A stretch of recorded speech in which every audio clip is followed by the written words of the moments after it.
اعوذ باللہ من الشیطان الرجیم بسم اللہ الرحمن الرحیم الحمدللہ رب العالمین والصلاة والسلام علی سید الانبیاء والمرسلین سیدنا و نبینا بالقاسم المصطفیٰ محمد وعلی اہل بیتہ الطیبین الطاہرین المعصومین ولعنۃ اللہ علی اعدائہم اجمعین من الآن الی یوم الدین اما بعد فقط قال اللہ سبحانہ وتعالی فی القرآن بسم اللہ الرحمن الرحیم قل یا اہل الکتاب لا تغلوا فی دینکم غیر الحق ولا تتبعوا اہواء قوم قد ضلوا من قبل واضلوا کثیرا وضلوا عن سواء السبیل۔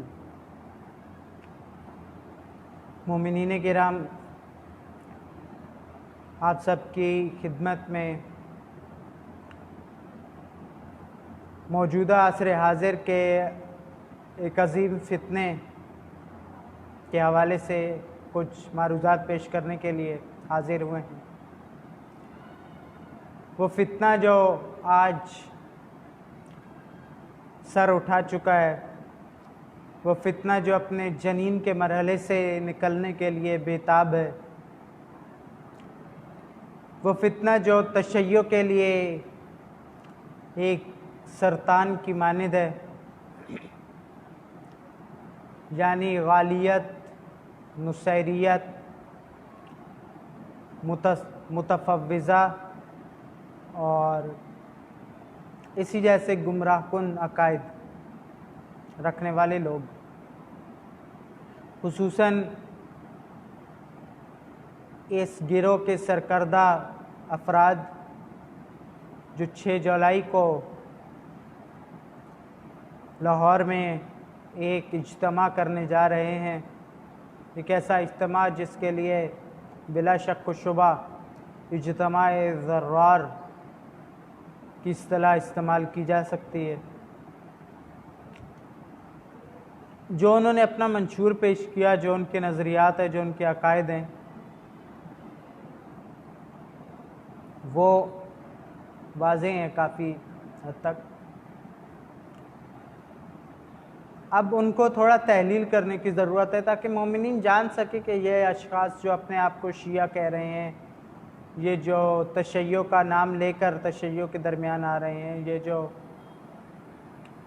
اہل بیت کی محبت کا دم بھرتے ہوئے آ رہے ہیں، یہ جو وطن کی محبت کا دم بھرتے ہوئے آ رہے ہیں، یہ اصلاً ہیں کیا؟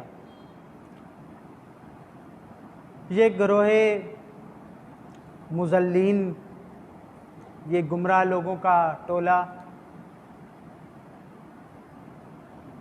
یہ آج کی پیداوار نہیں۔ اگر ہم تاریخ کے اندر دیکھیں تو یہ لوگ خود اہل بیت علیہ السلام کی حیات مبارکہ میں، ائمہ علیہ السلام کی زندگی میں موجود رہے۔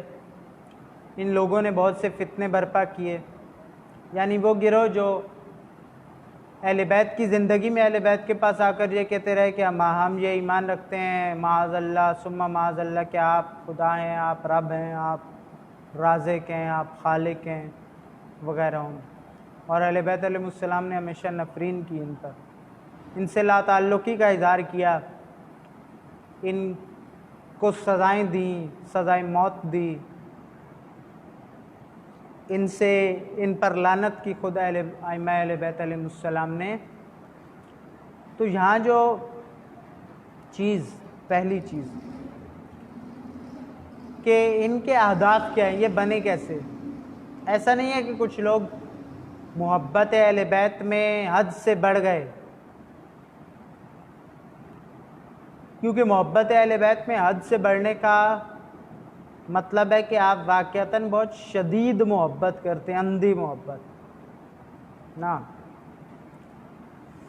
اہل بیت کی محبت میں شدید ترین مرحلہ انتہا پر اگر کوئی موجود ہے تو وہ خود اہل بیت ہیں۔ مثلاً امام علی سے محبت سب سے زیادہ رسول اللہ کرتے ہیں، جناب سیدہ کرتے ہیں، امام حسن کرتے ہیں، امام حسین کرتے ہیں، باقی ائمہ کرتے ہیں۔ اسی طرح ہر امام سے اس کے علاوہ باقی ائمہ سارے شدید محبت رکھتے ہیں۔ اب یہ جو اتنی شدید محبت رکھتے ہیں، ان کی زبان اقدس سے کوئی ایسی بات صادر نہیں ہوتی جو مستند ہو. غیر مستند باتیں یہ گمراہ ٹولہ ہر زمانے میں کرتا رہا، اور ائمہ نے واضح طور پہ رد کر دیا کہ ہمارے نام سے جو کچھ بیان کرتے ہیں ہمارا اس سے کوئی تعلق نہیں ہے. ان کی بنیادی وجہ کیا ہے ان کے وجود میں آنے کی؟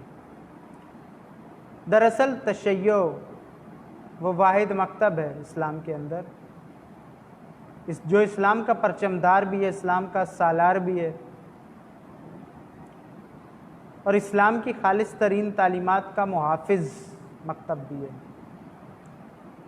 تشیع اسلام کی اس انقلابی فکر کا امانت دار ہے، اسلام کے اس ظلم ناپذیر فکر کا امانت دار ہے، اسلام کے اس طاغوت شکن فکر کا امانت دار ہے، اسلام کے اس مبارزاتی نظریے کا علمدار ہے مکتب تشیع جو اسلام کا خاصہ ہے. اور تشیع اسلام کی کاملیت کا پرچمدار ہے. تشیع خاتمیت نبوت و تسلسل ہدایت بشکل امامت کا پرچمدار ہے. یہ مکتب ہر زمانے میں خطرہ رہا. خود اس کے سربراہ یعنی ائمہ اہل البیت علیہم السلام اور یہ مکتب ائمہ اہل بیت کے حقیقی پیروکار وقت کے ظالم حکمرانوں کے لیے، طاغوتوں کے لیے خطرہ رہے. کبھی وہ طواغیت یہود کی شکل میں ہوئے، کبھی وہ طواغیت نصارہ کی صورت میں ہوئے، کبھی وہ طواغیت کسی اور صورت دیگر میں، مثلا کبھی بنو امیہ کی شکل میں، کبھی بنو عباس کی شکل میں، کبھی دیگر اشکال میں ظاہر ہوتے رہے. کبھی کوئی مقامی طاغوت، کبھی کوئی علاقائی والی، کبھی کوئی دیگر اعلی ازل قیاس مختلف. ان طواغیت کے مقابلے میں اگر کوئی خطرہ تھا تو وہ خود ائمہ اہل بیت تھے اور ائمہ اہل بیت علیہم السلام کے پیروکار. یہ خطرہ رہے کیونکہ ان کے پاس وہ نظریہ، وہ مکتب، وہ دین، وہ آئیڈیالوجی، وہ فکر ہے جو طاغوتوں کی حکومت کا تختہ الٹ سکتی ہے، جو یہودیت و مسیحیت کے اندر موجود ان خیانت کاروں کی خیانتوں کا تختہ الٹ سکتی ہے جنہوں نے حضرت موسیٰ اور حضرت مسیح علیہ السلام کی تعلیمات کے اندر تحریف کی اور ان محرف شدہ تعلیمات کو دنیا میں غالب کرنا چاہتے ہیں. ان کا تختہ الٹ سکتی ہے. ان ظالم طواغیت کی جاو عشم کی طلب میں جو انہوں نے اقتدار حاصل کیا، جو جنگ کی، اقتدار کی، اس کا تختہ الٹ سکتی ہے یہ فکر. اس لیے اس فکر کے مقابلہ کرنے کے لیے ایک ہتھیار خون ریزی کا تھا اور دوسرا تفرقہ انگیزی کا. دو چیزیں، خون ریزی اور تفرقہ انگیزی. خون ریزی کی اپنی ایک تاریخ ہے، اہل بیت علیہ السلام اور ان کے پیروکاروں پہ ہونے والے مظالم، لیکن بقیت السیف ہمیشہ بڑھتے ہیں، پھلتے پھولتے ہیں. اس لیے خون ریزی سے، قتل عام سے مکتب ختم نہیں ہوا، یہ فکر ختم نہیں ہوئی، یہ آئیڈیالوجی ختم نہیں ہوئی، بلکہ مزید بڑھتی گئی، مزید روشن سے روشن تر ہوتی گئی. جو دوسری آئیڈیالوجی یا جو دوسری روش اپنائی گئی اس آئیڈیالوجی کے مقابلے میں، وہ خصوصیت کے ساتھ تحریف، تفرقہ انگیزی، یعنی اہل بیت کے مکتب کے اندر، اہل بیت کے پیروکاروں کے اندر اہل بیت کے نام پر وہ تفرقہ ایجاد کیا جائے جو اہل بیت کے راستے سے، اس آئیڈیالوجی سے، اس مکتب سے، اس نظریے سے، اس انقلابی تفکر سے پیروان اہل بیت علیہ السلام کو منحرف کر دے. یہ ہوا خود اہل بیت کی سیرت میں موجود ہے. امام علی سے لے کر امام حسن عسکری تک اور امام زمانہ علیہ الصلاۃ والسلام کی زندگیوں کے اندر یہ لوگ موجود رہے. ان کی پشت پر ہمیشہ بنی عباس رہے، بنو امیہ رہے، باقاعدہ فنڈز کے ساتھ. فنڈ بنو امیہ کا، فنڈ بنو عباس کا، منشور بھی بنو امیہ اور بنو عباس کا، اور پرچم اہل بیت علیہ السلام کا، نعرے اہل بیت علیہ السلام کے، دعوے اہل بیت علیہ السلام کی محبت کے. یہ تاریخ میں موجود رہے مختلف ادوار کے اندر. اور ایک ان کا اشتراک، چند مشترکات جو ان منحرف گروہوں میں تاریخ میں رہے، پھر انہیں ہم عصر حاضر پہ تطبیق کریں گے. ایک اہل بیت علیہ السلام کے بارے میں ان باتوں کی ترویج کرنا جن کے اہل بیت علیہ السلام نے رد کیا اور جو دین کی صریح تعلیمات کے مخالف ہے، خصوصاً اہل بیت علیہ السلام کی عظمت میں غلو کرنا، یعنی بڑھا دینا، اللہ کے مقام تک لے جانا، ربوبیت، خالقیت، مالکیت، رزاقیت تک لے کے جانا. دوسرا، یہ ایک نقطہ مشترک رہا ہے. یہ اپنے سچا ثابت کرنے کے لیے اپنے آپ کو اپنی سچائی کے طور پر اہل بیت کی محبت کا وہ دم بھرتے تھے کہ جو ائمہ بھی نہیں بھرتے تھے. مثلا کسی امام نے امام علی کے بارے میں ایسی کوئی بات نہیں کی جو یہ کرتے تھے، تاکہ عوام کو یہ یقین ہو جائے کہ واقعی جو اتنی شدت سے ایسی باتیں بول رہا ہے یہ واقعی علی سے شدید محبت کرتا ہوگا. یہ ایک ان کی ٹیکٹک ہے، رہی ہے ماضی میں اور ابھی بھی ہے. دوسری چیز ان کے اندر جو دوسرا مشترک نقطہ ہے، مشترک عنصر ہے ان سب کے اندر یا مشترک، وہ خصوصیت کے ساتھ ان کا وقت کے ہادی، وقت کے امام کی مخالف پالیسی اناؤنس کرنا، مخالفت. اللہ نے جس کو بھی ہدایت کا پرچم دے کر کھڑا کیا ہے، جس کو بھی قیادت کا پرچم دے کر کھڑا کیا ہے، جو بھی اس انقلابی الہی قرآنی آئیڈیالوجی اور مکتب اور اس پرخطر راستے کا پرچمدار ہے، اس کے مخالف ہو جانا، یہ دوسرا مشترک نقطہ رہا ہے. تیسرا جو کامن پوائنٹ ہے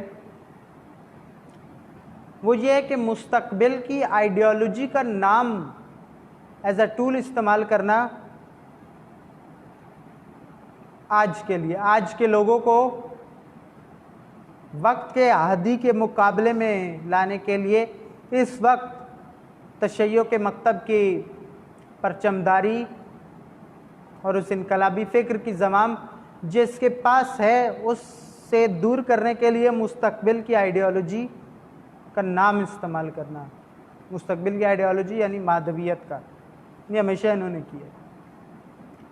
مثلاً ائمہ کے دور میں کسی ایک شخصیت کے بارے میں اعلان کر دیا فلاں مہدی تھے، فلاں مہدی ہیں، اور یا ہم اس امام کے پیروکار نہیں ہیں بلکہ وہ فلاں مہدی ہیں ان کے پیروکار ہیں، اور مہدویت اور امام زمان اور یہ ایسی چیزیں. یہ آپ کو آج کی باتیں لگ رہی ہوں گی، یہ ائمہ کی تاریخ میں موجود رہے. میں اختصار کے ساتھ، کیونکہ جو مقصد ہے وہ آج کے فتنے پر بات کرنا ہے، یہ مقدماتی گفتگو ہے تاریخ کے اندر کیسے رہی. تو اس کے بعد جو چوتھا ان کا کامن پوائنٹ ہے وہ ہمیشہ اہل بیت کے دشمنوں کا نام لے کے ایسے الفاظ کا استعمال کرنا جس سے یہ احساس ہو کہ اہل بیت کے دشمنوں کا دشمن ہے، لیکن وہ غلیظ زبان استعمال کرنا، وہ انداز استعمال کرنا جس سے عامت الناس کے اندر اہل بیت کا مکتب یعنی ائمہ کا نام لے کے وہ الفاظ استعمال کرنا، ائمہ سے منسوب کر کے وہ باتیں کرنا جس سے اہل بیت کا مکتب اور وقت کا امام اور یہ نظریہ، یہ انقلابی نظریہ، تشیع کا انقلابی مکتب اور یہ آئیڈیالوجی لوگوں کے درمیان قابل قبول نہ رہے. یہ چار بلکہ نکات ہیں جو ان میں مشترک رہے تاریخ بھر میں. اور ایک آخری جو ان کا نقطہ مشترک رہا ہے وہ وقت کے ظالموں اور طاغوتوں کے بارے میں خاموشی اختیار کرنا. اور ایک اور مزید اس میں اسی کی ذیل میں کہ وقت کے ظالموں اور طاغوتوں کے مقابلے میں خاموشی، مطلق خاموشی مطلقاً، لیکن جو بھی تشیع کی پرچمداری کرے، تشیع کے اس انقلابی مکتب کی راہ میں کام کرے، جو بھی تشیع کے اس انقلابی مکتب کو کسی بھی سطح پر زندہ رکھے، کوئی عام مومن بھی ہو تو اس کی مخالفت کرنا، یہ ان کا مشترک نکات رہے. اور اہل بیت علیہ السلام نے ان پر نفرین کی ہے، لعنت کی ہے اور شدید اظہار برات کیا، ان کے ساتھ نشست و برخاست کو حرام قرار دیا، تعلقات کو حرام قرار دیا، دیگر شادی بیاہ، لین دین، سب کچھ حرام قرار دیا. اہل بیت نے انہیں اپنا ماننے سے انکار کر دیا. امام صادق کا فرمان ہے کہ غالی یعنی جس کے اندر یہ ساری 5-6 نکات موجود ہوں، غالی جو ہے وہ اللہ کی بدترین مخلوق ہے، اور اگر غالی پلٹ کے بھی ہمارے پاس آئے گا ہم اسے قبول نہیں کریں گے. لیکن اگر کسی نے ہماری شان میں تھوڑا کمی کر دی نادانی کی وجہ سے یا کسی غلط فہمی کی وجہ سے، اور وہ تائب ہو گیا، اس کو احساس گناہ ہو گیا، احساس شرمندگی ہو گیا جو اس نے تقصیر کی ہے، قصور کیا ہے، مقصرانہ عمل انجام دیا، اگر اسے ہو گیا تو وہ ہماری طرف پلٹ کر آئے گا، اگر ہم اسے قبول کر لیں گے. لیکن غالی کو قبول نہیں کریں گے اگر یہ پلٹ کر بھی آ جائے، کیونکہ اس نے تمام حدود پھلانگ دیا اور یہ اصلاً دشمن کا اہلکار بنا ہے، دشمن کا اہلکار، ایجنٹ بنا ہے. اور جو دشمن کے ہاتھوں میں کھیل چکا ہو وہ لائق اعتبار نہیں ہوتا، غدار کبھی لائق اعتبار نہیں ہوتا. یہی فتنہ آج پاکستان میں کھڑا ہے. آج یہ غالی اور نصیری فکر شیعت کے نام پر، جن میں اکثریت ظاہراً ذاکرین کے عنوان رکھتے ہیں، جنہوں نے کسی مکتب سے نہیں پڑھا، کسی علمی درسگاہ میں نہیں گئے، اہل بیت کے معارف کی کوئی کتاب نہیں کھولی، کچھ بھی سورس نہیں رکھتے، اور کچھ وہ ہیں جو کہیں نہ کہیں سے پڑھ لیا، معمم ہو گئے، جان بوجھ کر ایک سازشی ذہن کے تحت، یا پہلے اچھے ذہن سے پڑھنے گئے تھے لیکن بعد میں جب ان کو لالچ دیا گیا، آفرز ملی تو راہ بدل دی، دین بدل دیا انہوں نے اپنا. کچھ یہ سارے مل کر، اور کچھ بانیان مجالس، یہ سارے مل کر ایک گروہ بنتا ہے جن کی آج پاکستان میں کہیں یہ جنا کیپ پہنتے ہیں، کہیں امامہ بھی پہن لیتے ہیں، کہیں پر یہ کچھ بھی نہیں پہنتے، ٹھیک ہے. لیکن یہ 5 صفات ان کے اندر لازم ہیں. اہل بیت کو حد سے بڑھا دینا جو ہے تعلیمات اہل بیت کے خلاف ہے، دین کے مسلمات کا، ضروریات دین، نماز، روزہ، قرآن، حج، زکوٰۃ، عبادات، ان کا انکار، اہل بیت کے دشمنوں کا نام لے کے ایسے الفاظ استعمال کرنا جس سے اہل بیت کا مکتب بدنام ہو، اہل بیت کی انقلابی فکر کے مقابلے میں مہدویت کا نعرہ لگا کر اس مقدس نظریے مہدویت کو ٹول کے طور پر اپنے مفاد کے لیے استعمال کرنا. جو بھی تشیع کی انقلابی فکر، انقلابی راستے اور ظلم ناپذیر اور انقلاب آفرین تصورات تو نظریات کے لیے کام کر رہا ہے، کسی بھی سطح پر اس کی مخالفت، یہ مشترک نکات ہیں، اور ہمیشہ ان کے پیچھے وقت کے طاغوت رہے ہیں اور طاغوتوں کی مخالفت نہ کرنا، یہ ان کے مشترک نکات ہیں۔ آج پاکستان میں یہ فتنہ بہت تیزی سے ابھر رہا ہے، اور مومنین کیونکہ کتابوں کی طرف رجوع نہیں کرتے اور ممبر سے بھی بہرحال یہ تاریخ کی حقائق بیان نہیں ہوتے، تو یہ مسائل رہے ہیں کہ آج مومنین ان کو بھی مومن سمجھتے ہیں کہ ابھی تو مومن ہے، مولا کا ذاکر ہے، مولا کا ذکر کرتا ہے، یہ کرتا ہے، وہ کرتا ہے، وہ کرتا ہے۔ ان کا مقصد وقت کے طاغوتوں کو سرو کرنا، بالکل واضح، بالکل کلیئر۔ یہ نشانیاں ہیں کہ اہل بیت کے دین پر نہیں ہے، بلکہ اہل بیت کی نفرین اور لعنت کا حقدار رہا ہے ہمیشہ ایسا طبقہ، وہ کوئی بھی ہو، وہ یہ ابو ذر بخاری ہو، یہ حسنین کاظمی نام کا ہو، باقی یہ غضنفر تونسوی ہو، حافظ تصدق ہو، جعفر جتوئی ہو، آصف علوی ہو، وہ موسیٰ حیدر ہو جسے ٹی وی پہ جگہ نہیں ملی تو ممبر پہ آ گیا، ٹھیک ہے، اور اس کے بعد دیگر ان کے جتنے بھی یہ سارے ہیں اصحاب النار ہم فیہا خالدون، یہ ان کا آپ گفتگو دیکھیں، ان کا انداز دیکھیں، تو جتنے بھی اشباح الناس کی یونیورسٹی کے فارغ التحصیل علامے بانیان، خدام میں ملت و خدام عزاداری اور بڑے سینئر عزادار، یہ سارے ٹائٹل جو استعمال ہوتے ہیں آج پاکستان میں، اشباح الناس کے مکتب کے پروردہ، ان کا بنیادی یہی 5 یا 6 نکاتی منشور ہے، اور یہ منشور خود بتا رہا ہے، اگر ہم تاریخ کے آئینے میں دیکھیں تو یہ منشور خود بتا رہا ہے کہ یہ وقت کے طاغوتوں کے لیے کام کر رہے ہیں۔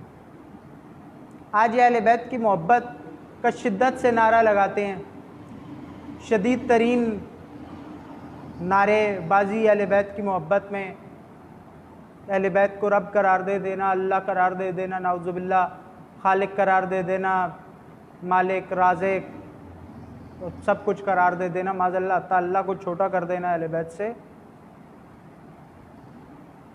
تاکہ لوگوں کو یہ ہو کہ یہ اتنا شدید محبت کرنے والا، یہ تو واقعی اتنی محبت کو جھوٹا تھوڑی کر سکتا ہے، یہ اتنی شدید حد سے بڑی ہوئی محبت خود بتا رہی ہے کہ یہ تاریخ کے آئینے میں، اہل بیت کی سیرت اور کلام کے آئینے میں یہ شخص گمراہ ہے، کیونکہ جو اپنی حد اور اوقات میں رہنا نہ سیکھے، جو اہل بیت کی مقرر کردہ حدود پھلانگنے کی کوشش کرے، وہ سچا نہیں ہوا کرتا، وہ طاغی ہوا کرتا ہے، حد پھلانگنے والا۔ حد پھلانگنے والوں کو رسول اللہ نے بتایا تھا حدیث ثقلین میں کہ قرآن و اہل بیت سے تمسک کرو، خبردار آگے مت جانا، آگے گئے تب بھی ہلاک ہو، پیچھے رہے تب بھی ہلاک ہو۔ یہ جو آگے بڑھ جاتے ہیں یہ سچے نہیں ہیں، یہ ہلاک شدگان ہیں، یہ خود بھی ہلاک ہے، اور جو ان سے جڑتا جائے گا اس کو بھی لے کر اسفل السافلین میں اترتے جائیں گے۔ یہاں سوچنے کی ضرورت ہے۔ پھر ان کا ایک بنیادی منشور ولایت فقیہ کی مخالفت ہے، میں بالکل ٹو دا پوائنٹ بات کر رہا ہوں۔ ولایت فقیہ کی مخالفت، ولایت فقیہ ایرانی نظام، ولایت فقیہ زنی نظام، ولایت فقیہ قیاسی نظام، ولایت فقیہ دشمن مخالف، پاکستان مخالف نظام، یہ جتنی بھی باتیں کر رہے ہیں کیوں کر رہے ہیں؟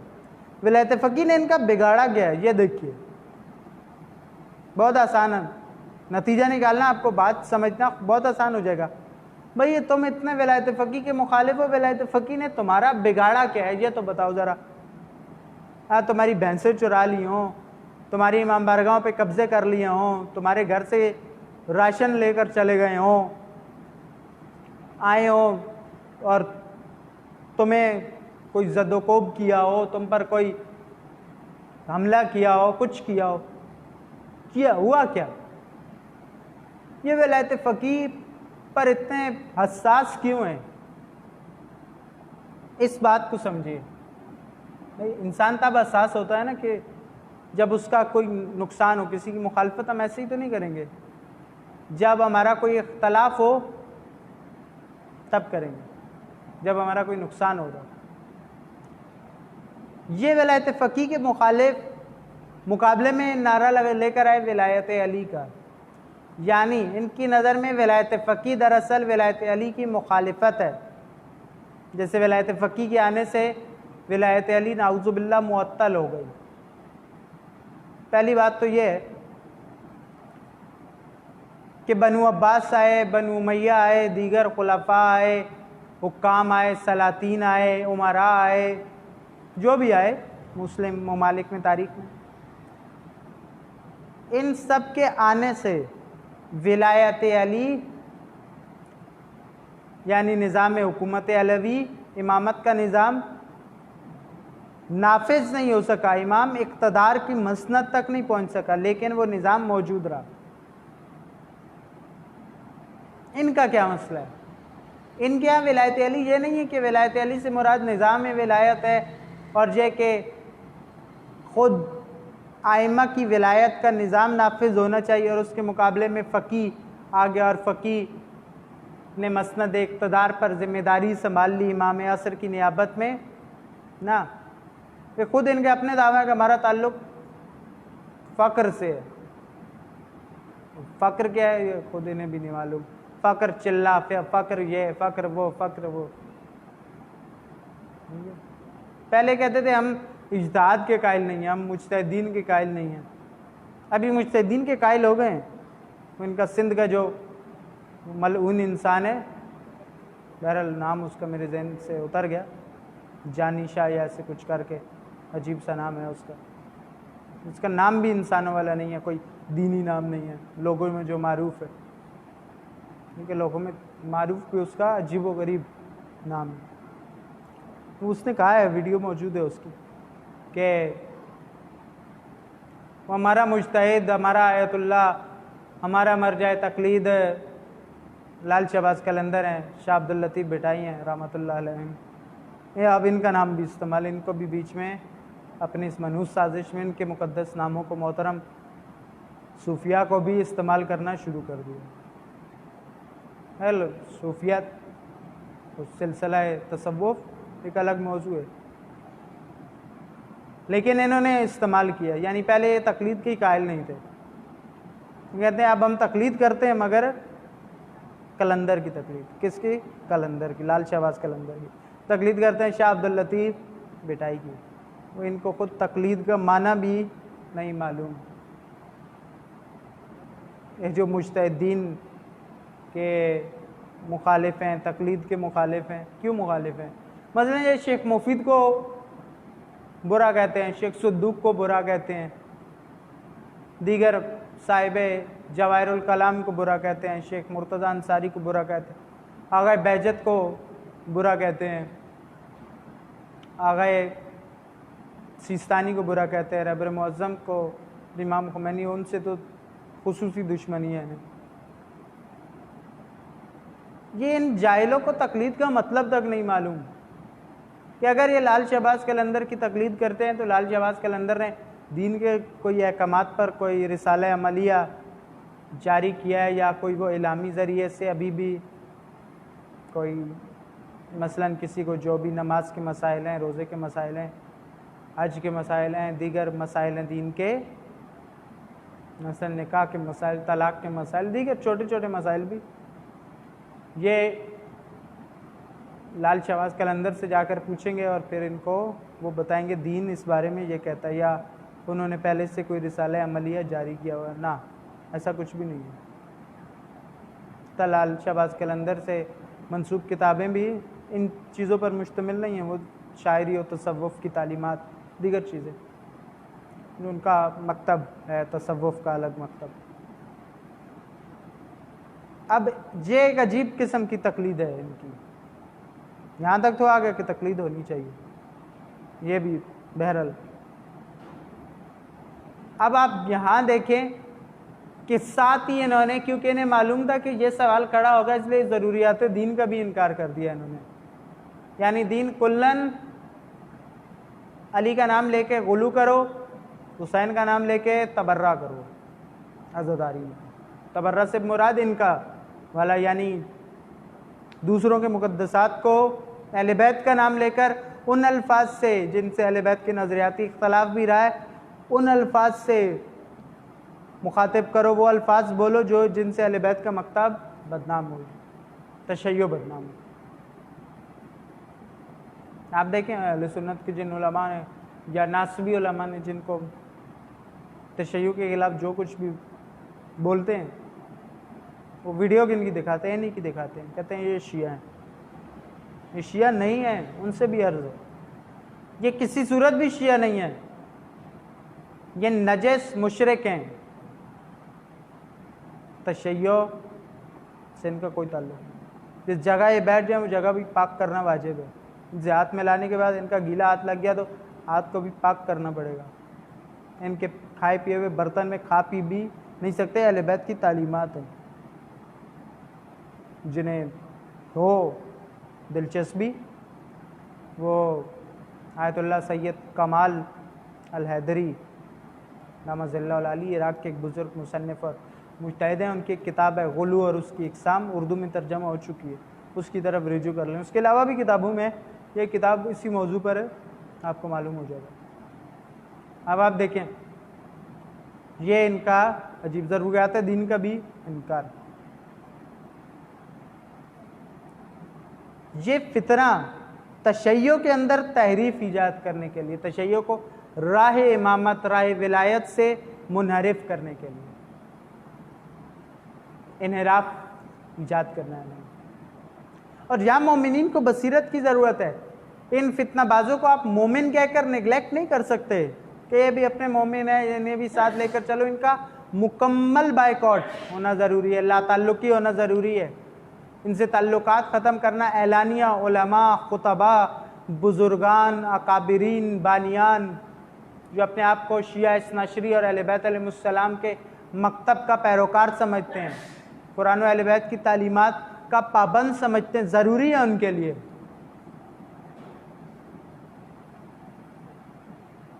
لازم ہے، واجب ہے ان کے لیے فریضہ. یہ اہل بیت کی تعلیمات ہیں، یہ واجب فریضہ ہے. انہم ممتورہ، امام نقی علیہ السلام کی حدیث ہے، ممتورہ ہے. ممتورہ، ممتورہ، میم میم توئے واو را ہا، ممتورہ. وہ کتیا، کتے کی مادہ جو ہے، وہ کتیا جو بارش میں بھیگے یا اس پر شدید کہیں سے پانی گرے یا بارش میں بھیگے اور اس کے بعد خشکی پر آئے چھاؤں میں، چائے میں جب بارش نہ پڑ رہی ہو، اور وہ اپنا جسم جھٹکے، اپنے جسم کو جیسے یاد ہوتا ہے طبیعت میں کتے کی، وہ جسم کو جھٹکتے ہیں تاکہ پانی جو ہے وہ گر جائے، برطرف ہو جائے ان سے، جسم خشک ہو جائے ان کا. تو وہ جہاں جہاں پانی گرتا ہے وہاں وہ ساری جگہ نجس ہے. دین کا حکم یہ ہے. تو امام نقی علیہ السلام نے ان کو کہا کہ نم ممتورہ، یہ ممتورہ ہیں، یہ جہاں بھی جائیں گے یہ زبان سے جو جھٹکیں گے اپنی غلاظت، تھوکیں گے، اگلیں گے، ہر چیز، سوچ، ایمان، عقیدہ، ماحول، اتحاد سب نجس کر دے گا. غالی آ کر جس ممبر پہ بیٹھ جائے وہ مسجد بھی پاک کرنے کی ضرورت ہے. آپ یہ نہیں کہہ سکتے بس چلو جانے دو، خیر ہے کوئی بات نہیں، اگلی دفعہ نہیں آنے دیں گے. پہلے پاک کریں، خود پاک کریں، اس جگہ کو، پوری جگہ کو پاک کریں، اپنی سوچوں کو بھی پاک کریں، دوبارہ سے توبہ کریں. آپ توبہ کریں جنہوں نے سن کر آمنا و صدقنا کہہ دیا یا نعرے لگا دیے، توبہ کریں، دوبارہ سے شہادتین پڑھیں، اسلام میں داخل ہوں، تشیع میں داخل ہوں. خارج ہیں تشیع سے، یہ جو ان کی تائید کرے گا اہل بیت کے حدیث کے مطابق وہ بھی تشیع سے خارج ہے. آپ کتابوں کی طرف آئیں. میں جان بوجھ کے زیادہ حوالے نہیں دے رہا کتابوں کے، تاکہ آپ خود پڑھیں. ایک کتاب کا حوالہ دیا ہے، غلو اور اس کی اقسام، پڑھیں اسے، تاکہ یہ ابھی تک جو ہمارے مومنین کے اندر مطالعے کی کمی کی وجہ سے ممبر سے بھی ذاکرین نے تو بیان نہیں کرنا، علماء بھی اکثر بیان نہیں کرتے، وہ بھی اور جو بھی بیان کرتے ہیں بہرحال آپ جانتے ہیں بہتر، اس کا نتیجہ ہے آج یہ کہ یہ مومن ہو کر کنفیوز ہے کہ یہ بھی شیعہ ہے شاید، جسے اہل بیت نجس العین قرار دے رہے ہیں وہ بھی اہل بیت کے چاہنے والے کی نظر میں شیعہ ہو گیا۔ یہ کیوں ہوا؟ یہ اسی وجہ سے ہوا کہ مطالعہ نہیں ہے، اسی وجہ سے کہ ممبر سے بیان نہیں ہوا۔ ممبر سے کیوں بیان نہیں ہوا؟ کیونکہ آپ کی ڈیمانڈ نہیں ہے، آپ کو معلوم نہیں ہے، آپ نے اس موضوع پر کچھ دیکھا ہوتا پھر آپ بھی اگلے سے کہہ سکتے تھے بھائی تو ہم نے وہ موضوع پر یہ تھوڑا سا پڑھا تھا، ذرا اس کی آپ وضاحت کر دیں، آپ زیادہ اچھا بتا سکتے ہیں، آپ زیادہ اچھا دین جانتے ہیں ہم سے، جہاں ضرورت ہے مومنین کرام، صرف زبانی نہیں عملاً اظہار برات۔ اب ولایت فقیہ سے کیا مسئلہ ہے؟ تقلید سے تو انہیں مسئلہ ہے، لیکن وہ تقلید کے قائل ہو گئے، پھر بھی قلندر اور شاہ عبداللطیف بٹائی علیہ الرحمہ کی تقلید کرنی ہے۔ العجب ثم العجب ثم العجب۔ دوسرا انہوں نے جو ہے کہ اگر یہ مجتہدین کے مخالف ہیں، اگر یہ مراجعین کے مخالف ہیں، اگر یہ فقہاء کے مخالف ہیں اور یہ انکاری ہیں تو پھر یہ دین کہاں سے لیں گے؟ پھر دین کا کوئی سورس نہیں بچتا ہمارے پاس۔ آپ دین لینے کے لیے جس بھی کتاب کی طرف جائیں گے وہ کسی نہ کسی مرجع اور فقیہ دین کی کتاب ہے۔ آپ الکافی اٹھائیں گے، آپ استبصار اٹھائیں گے، آپ من لا یازر اٹھائیں گے، آپ الارشاد اٹھائیں گے، آپ مفاتیح الجناح اٹھائیں گے، آپ نہج البلاغہ اٹھائیں گے، آپ دیگر تاریخ کی کتابیں اٹھائیں گے، آپ مقتل کی کتابیں اٹھائیں گے، آپ جو کتاب اٹھائیں گے وہ کسی فقیہ دین کی ہی ہے۔ یا تو آپ اس ساری چیزوں کا بھی انکار کریں، اور یہ کرتے بھی ہیں کئی۔ اب جب ان ساری چیزوں کا آپ نے انکار کر دیا، ان ساری کتابوں کا انکار کر دیا، تو اس کے بعد آپ کے پاس تشیع میں بچے گا کیا؟ پھر یہ اپنی کتابیں خود لکھیں گے، لکھی بھی ہیں کئیوں نے کشف کے نام سے، لیکن اس میں بھی حوالے پچھلی کتابوں کے دیے۔ آپ مراجعین کا انکار کیسے کر سکتے ہیں؟ مجتہدین کرام کا انکار کیسے کر سکتے ہیں؟ فقہاء کا انکار کیسے کر سکتے ہیں؟ تقلید ایکسپرٹ کے پاس رجوع کرنے کا نام ہے۔ آپ دین نہیں جانتے، آپ کے پاس اتنا ٹائم نہیں ہے، آپ نے اتنی فرصت نہیں ہے، تو آپ جائیں گے ایک ایکسپرٹ کے پاس کہ بھائی آپ زیادہ بہتر جانتے ہیں، آپ ذرا بتائیں دین کیا کہتا ہے اس بارے میں، یا تو آپ خود آ جائیں میدان میں۔ پھر دوسرا مسئلہ ولایت فقیہ۔ اصلاً ان کو سارا کا سارا مسئلہ، یہ سارا غلو، یہ سارا وہ تبرع کے نام پہ جو گالم گلوچ ہوتی ہے، یہ ضروریات دین کا انکار، یہ سارے کے پیچھے جو اصل درد ہے ان کا وہ ولایت فقیہ۔ ولایت فقیہ سے مسئلہ کیا ہے؟ ولایت فقیہ سے انہیں خود ذاتی طور پر کوئی مسئلہ نہیں ہے، یہ جن کے فنڈ سے چل رہے ہیں، وہ جن کی زبان بولتے ہیں، یہ ان کو مسئلہ ہے، وقت کے طاغوتوں کو مسئلہ ہے، امریکہ کو مسئلہ ہے، اسرائیل کو مسئلہ ہے، برطانیہ کو مسئلہ ہے، آل سعود کو مسئلہ ہے، ہندوستان کو مسئلہ ہے، دیگر سارے شیاطین شرق و غرب کو مسئلہ ہے۔ تشیع کا وہ انقلابی مکتب، وہ انقلابی نظریہ، وہ ظلم ناپذیر نظریہ، وہ دین کے نفاذ اور امامت کے غلبے اور حکومت اسلامی کی آئیڈیالوجی جو ائمہ اہل بیت علیہ السلام کے زمانے میں برملا تھی، اور اسی وجہ سے یہ فتنے کھڑے ہوتے رہے اس زمانے میں، لیکن اہل بیت علیہ السلام نے اس نظریے کا تحفظ کیا کمال و آسن طریقے سے۔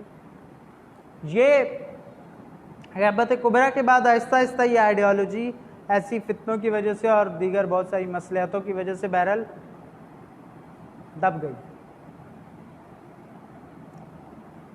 اور حضرت امام خمینی رضوان اللہ علیہ نے آ کے اسی نظریے کو زندہ کیا جو اہل بیت کا نظریہ ہے، کہ حکومت اسلامی ہونی چاہیے، نظام ولایت ہونا چاہیے، نظام امامت ہونا چاہیے۔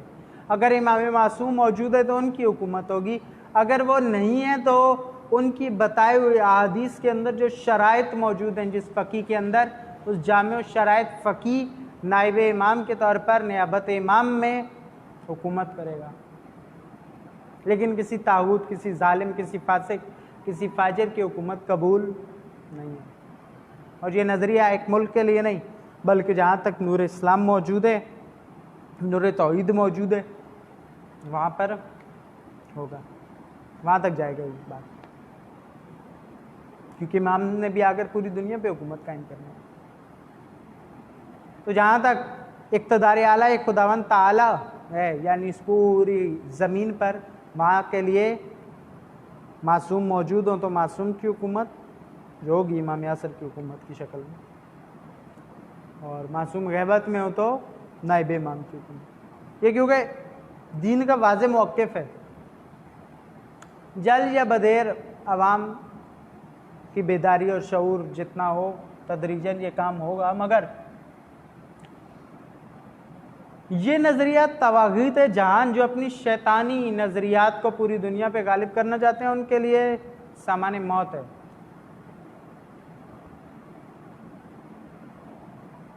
قتل حسین اصل میں مرگ یزید ہے۔ یہ آج کے یزیدوں کے لیے ولایت فقی مرگ بن گئی ہے، موت کا نسخہ بن گئی ہے۔ ان کے سارے ظلم، یہ شام میں ظلم کرتے ہیں، وہاں جناب زینب کے حرم پہ حملہ ہوتا ہے، وہاں عراق میں آتے ہیں، وہاں دیگر سرزمینوں پہ یمن میں کرتے ہیں، وہاں بحرین میں کرتے ہیں، وہاں ہر جگہ ولایت فقی کے پیروکار کھڑے ہیں، فلسطین میں کرتے ہیں، وہاں ان شیاطین کے لیے جینا محال کر دیا پوری دنیا میں، کیونکہ کربلا یہی سکھاتی ہے کہ یزید قبول نہیں، یزید کا ظلم بھی قبول نہیں۔ یہ اس وجہ سے تشیع کے اندر یہ فتنہ کھڑا کیا گیا اور ولایت فقی کے بارے میں، کیونکہ اگر ایک سرزمین پر، سرزمین پاکستان پہ ولایت فقی کے مخالف تشیع ہو گئے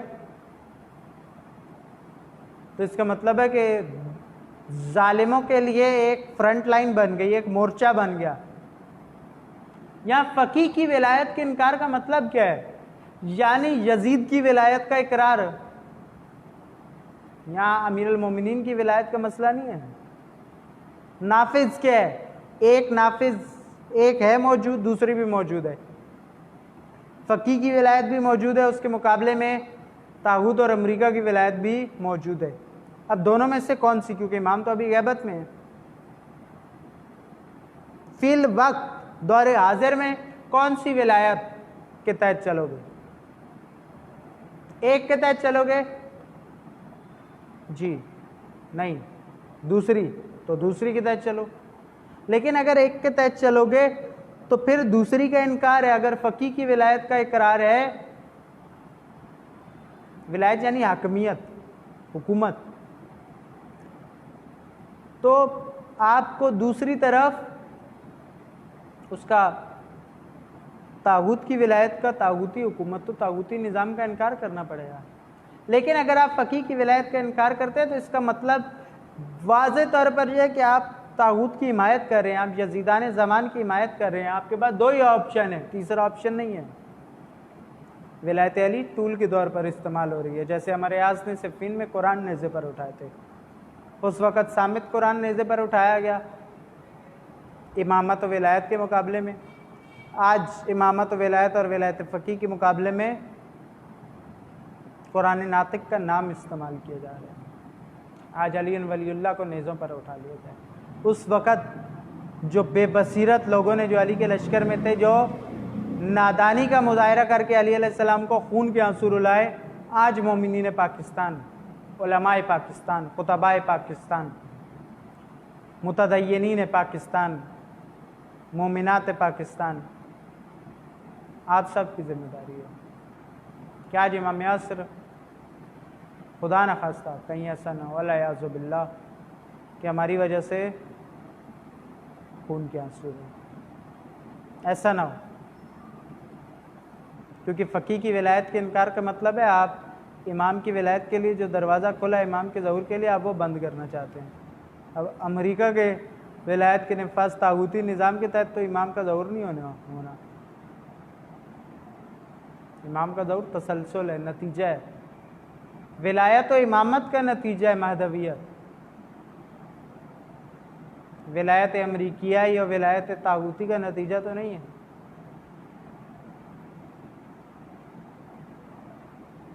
اب کوئی امامی میں آئے، کوئی قائد کیپ میں آئے، کوئی علی کا نام لے کر آئے، کوئی نعرہ لگا کے آئے، کوئی کسی نام پر آئے، کوئی حسین کے نام پر آئے، تو ہر بندے پر اعتبار نہیں کریں، معیار پہ پر کے.